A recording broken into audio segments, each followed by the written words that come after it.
तिलक जंजू राखा प्रभता का, कीनो बड़ो कलू में साका, साधन हेत इति जिन करी, शीस दिया पर सी ना उचरी। श्री गुरु गोविंद सिंह जी लिखते हैं कि तिलक, जनेऊ और हिंदू धर्म की रक्षा के लिए 9वें सतगुरु श्री गुरु तेग बहादुर जी जैसी शहादत किसी ने नहीं दी। संगत जी, आइए 350 साल पहले सन 1675 में चांदनी चौक दिल्ली में कुर्बान होने वाले श्री गुरु तेग बहादुर जी के परोपकारी जीवन तथा बेमिसाल शहादत को नमन करके अपना अमूल्य मानवीय जन्म सफल बनाने का प्रयत्न करें। धर्म हेत साका जिन किया, शीस दिया पर सिर ना दिया।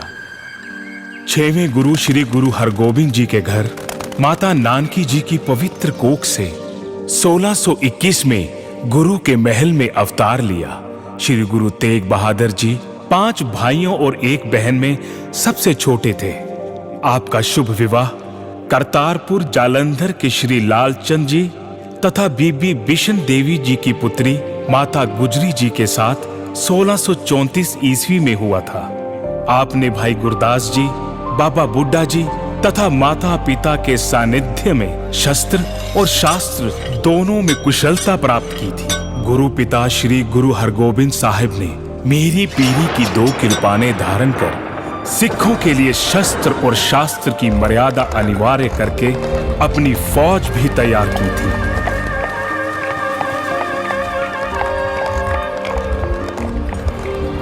चौदह बरस की आयु में करतारपुर के युद्ध में आपने तलवार के ऐसे जौहर दिखाए कि गुरु पिता ने प्रसन्न होकर आपको तेग बहादुर का नाम दिया। आगे चलकर तेग की यही कृपा आपके पुत्र श्री गुरु गोविंद सिंह जी पर भी रही,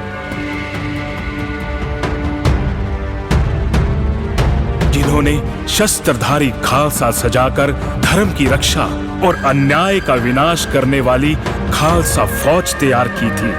संगत जी, हम आपको बता दें कि गुरु साहिबान जी की फौज में शस्त्र बनाने और उनकी देख रेख का काम सिकलीघर समाज किया करता था। करतारपुर तथा महराज नगर के युद्ध के बाद श्री गुरु तेग बहादुर जी गुरु पिता के साथ कीरतपुर आ गए और गुरु दरबार में सेवा तथा गुरमत प्रचार करने लगे। चौड़े सीने, ऊंचे कद, सुडौल शरीर और लंबी बाहों वाले कुशल योद्धा श्री गुरु तेग बहादुर जी अत्यंत धार्मिक स्वभाव तथा त्याग वैराग्य की मूर्त थे। श्री गुरु ग्रंथ साहब में आपकी बानी के 116 शब्द और श्लोक दर्ज हैं। गुण गोविंद गायो नहीं, जन्म अकारत कीन, कोहो नानक हर पज मना, जह बिद जल को मीन।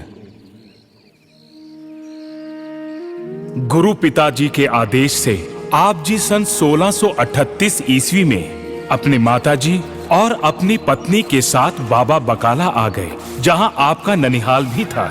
श्री गुरु हरगोबिंद साहब जी ने ज्योति विलीन होने से पहले श्री गुरु हर राय जी को गुरु गद्दी पर विराजमान करवाया और उनके बाद श्री गुरु हर कृष्ण साहिब जी 8वें गुरु के रूप में गुरु गद्दी पर विराजमान हुए। श्री हर कृष्ण ते आइए, जिसे डिठे सब दुख जाए।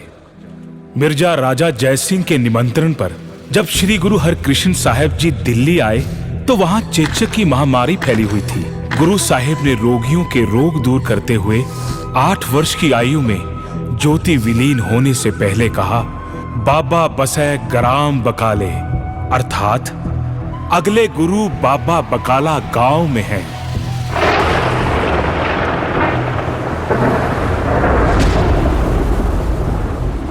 समुद्र के रास्ते व्यापार करने वाले बड़े व्यापारी भाई मक्खन शाह लुभाना गुरु घर के सेवक थे।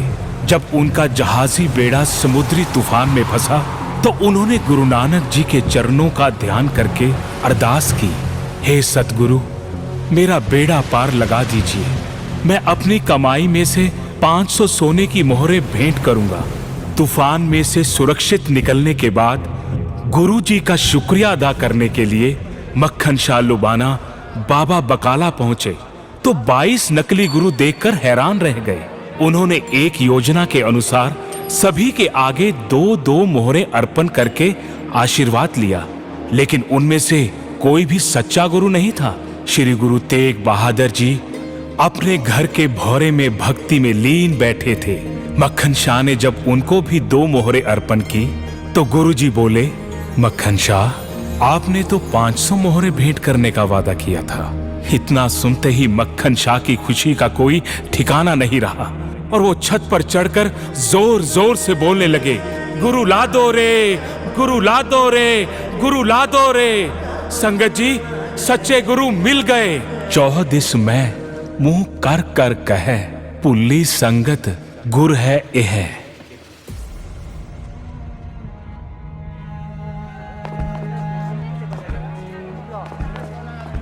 श्री गुरु तेग बहादुर जी धर्म प्रचार के लिए जब श्री अमृतसर पहुंचे तो लोभी मसंदों ने गुरु जी को देखकर श्री हरमंदिर साहब के दरवाजे बंद कर दिए। संगत बड़ी गिनती में गुरु जी के दर्शन करने श्री अमृतसर आई हुई थी। गुरु जी लोभ और भ्रष्ट विचारों का खंडन करके आत्म सम्मान तथा दया भाव से जीने का संदेश देते गए। औरंगजेब जैसे कट्टर और जुल्मी बादशाह को ये सब कैसे रास आ सकता था। एक तरफ औरंगजेबी फरमान पर गैर इस्लामियों का जबरन धर्म परिवर्तन किया जा रहा था और दूसरी तरफ गुरु साहिब निरपौ निर्वैर अर्थात ना किसी से डरो और ना किसी को डराओ का संदेश दे रहे थे। गुरुजी ने सतलुज नदी के किनारे शिवालिक की पहाड़ियों में जमीन खरीदी और अपनी माता जी के नाम पर चक नानकी नगर बसाया, जो अब श्री आनंदपुर साहिब के नाम से प्रसिद्ध है। सत्य और धर्म का प्रचार करने के लिए देश भर की यात्रा करते हुए आप कुरुक्षेत्र, गढ़मुक्तेश्वर, प्रयागराज, हरिद्वार होते हुए पटना पहुंचे और परिवार को वहां छोड़कर ढाका की ओर चल दिए। यात्रा के दौरान ही गुरुजी को श्री गोविंद राय जी के अवतार का शुभ समाचार प्राप्त हुआ था। करीब 3 वर्ष की यात्रा के बाद गुरुजी असम होते हुए पटना आए और परिवार को आनंदपुर आने के लिए कहकर आप जी पहले आनंदपुर पहुंच गए। आप जी ने पहले पहुंचकर रिहायशी इमारतें और श्री आनंदपुर साहिब गुरुद्वारे का निर्माण करवाया। जालिम औरंगजेब द्वारा पाठशालाएं बंद की जा रही थी, मंदिर तोड़े जा रहे थे, ब्राह्मणों को जनेऊ उतारकर जूते सर पर रखकर चलने के लिए मजबूर किया जा रहा था, बहु बेटियों का सम्मान भंग किया जा रहा था। औरंगजेब रोज 1.25 मन अर्थात 50 किलो के बराबर जनेऊ उतार रहा था। कश्मीर का गवर्नर कश्मीरी पंडितों पर सबसे ज्यादा जुल्म ढा रहा था। कोई राह ना सूझता देखकर कश्मीरी पंडितों ने गुरु घर का रुख किया, क्योंकि श्री गुरु नानक देव जी द्वारा बाबर को जाबर कहने और गुरु अर्जन देव जी द्वारा जुल्म के खिलाफ शहीद हो जाने की परंपरा है। पंडित कृपाराम की अगुवाई में कश्मीरी पंडितों ने श्री आनंदपुर साहिब में आकर अपनी व्यथा सुनाई। श्री गुरु तेग बहादुर जी ने कहा, इस कार्य के लिए एक महान पुरुष को कुर्बानी देनी होगी। बाल गोविंद राय जी बोले, पिताजी, आपसे महान आत्मा भला और कौन है? गुरुजी ने पंडित कृपाराम से कहा, औरंगजेब को संदेश पहुंचा दीजिए कि यदि वह गुरुजी को इस्लाम में ले आया तो सभी पंडित मुसलमान हो जाएंगे। जिसके बाद जालिम मुगल सरकार ने गुरुजी को गिरफ्तार करने का हुक्म दे दिया।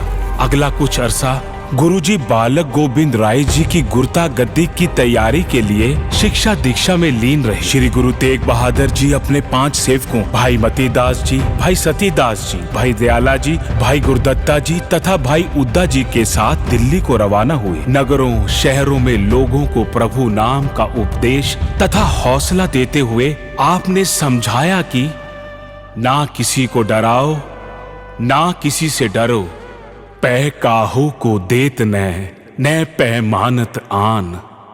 औरंगजेब की कट्टर नीतियों से देश के हिंदू बहुत दुखी थे। धर्म परिवर्तन करने के लिए हिंदुओं पर जजिया टैक्स के अलावा उनके त्योहारों, धार्मिक अनुष्ठानों और पारंपरिक रीतियों पर भी कई टैक्स लगा दिए गए। गुरुजी खुद गिरफ्तारी के लिए आगरा पहुंचे और यहाँ उन्हें भाई सतीदास जी, भाई मतीदास जी, भाई दयाला जी और उनके 5 सिखों के साथ गिरफ्तार किया गया। काबिले जिक्र है कि भाई सतीदास जी और भाई मतीदास जी दोनों भाई छिब्बर गोत्र के मोहयाल ब्राह्मण थे, जिनका पूरा परिवार पीढ़ियों से गुरु दरबार का श्रद्धालु था। गुरुजी को दिल्ली लाकर चांदनी चौक कोतवाली में बंदी बनाया गया। बादशाह औरंगजेब के हुक्म से गुरुजी को कहा गया, कोई करामात करके दिखाएं, इस्लाम कबूल करें या फिर मरने के लिए तैयार हो जाएं। गुरुजी ने यह कहकर तीसरा विकल्प चुना कि करामात करके दिखाना अभिमान का सूचक है और किसी पर जबरदस्ती कोई धर्म थोपने से बड़ा अधर्म कोई नहीं है।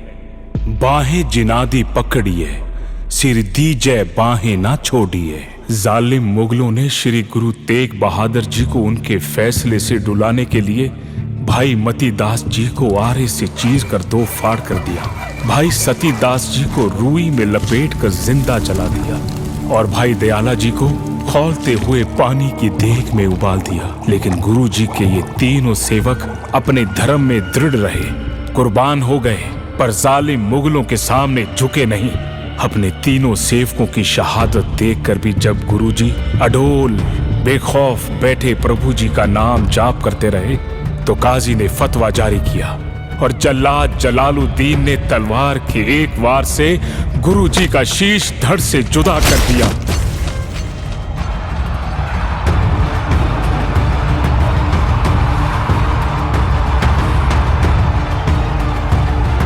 ठीकर फोर दिलीस सिर प्रभपुर किया पयान, तेग बहादुर सी क्रिया करी न किन्हू आन। औरंगजेब का हुक्म था कि गुरुजी के शरीर को वहीं चौक में पड़े रहने दो ताकि लोग देखें कि सरकार से टक्कर लेने वालों का क्या हश्र होता है। गुरुजी का सर कटते ही एक तेज आंधी चली और ऐसे समय में गुरुजी के सेवक भाई जैता जी और व्यापारी लखी शाह वंजारा आए और अपनी जान की परवाह किए बिना उन्होंने गुरुजी का शीश तथा धड़ संभाला।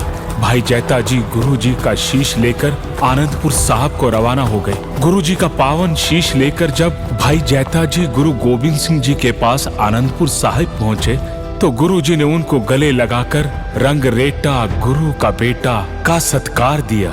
लखी शाह वंजारा अपने व्यापार के सामान की बैलगाड़ियों में गुरुजी का पवित्र धड़ लेकर अपने घर रकाबगंज पहुंचे और घर को आग लगाकर गुरुजी के पवित्र धड़ का अंतिम संस्कार किया। आज उस पावन स्थान पर गुरुद्वारा श्री रकाबगंज साहिब सुशोभित है। जिस जगह गुरुजी का पवित्र शीश धड़ से अलग किया गया था वहां आज गुरुद्वारा श्री सीसगंज साहिब सुशोभित है। तेग बहादुर के चलत पयो जगत को सोख है सब जग पेओ जय जय जय सुरलोक। मुगल हुकूमत को लगा था कि उनकी इस करतूत से लोगों में डर फैलेगा, लेकिन हुआ उससे उल्टा। लोग औरंगजेब से नफरत करने लगे और यही नफरत आगे चलकर मुगल सल्तनत के अंत का कारण बनी। सोचने की बात यह है कि शस्त्र फौज रखने वाली कौम के परम वीर योद्धा श्री गुरु तेग बहादुर जी ने एक बादशाह के जुल्म को शांति और कुर्बानी द्वारा सबके सामने झुका दिया था। श्री गुरु तेग बहादुर जी के श्रद्धालुओं सेवकों में सिख, लुबाने, सिकलीगर, वंजारे, ब्राह्मण, सिंधी, जाट, पठान और राजपूतों को देखकर पता पड़ता है कि गुरु घर सबका साझा है। आओ संगत जी, श्री गुरु तेग बहादुर जी के 350वें शहीदी दिवस को याद करते हुए गुरु साहिब के पवित्र इलाही उपदेशों को जीवन में बसाने का प्रण करें। तेग बहादुर सिमरे कर नौ निद आवे ताए, सब थाई होए सहाय, सब थाई होए सहाय।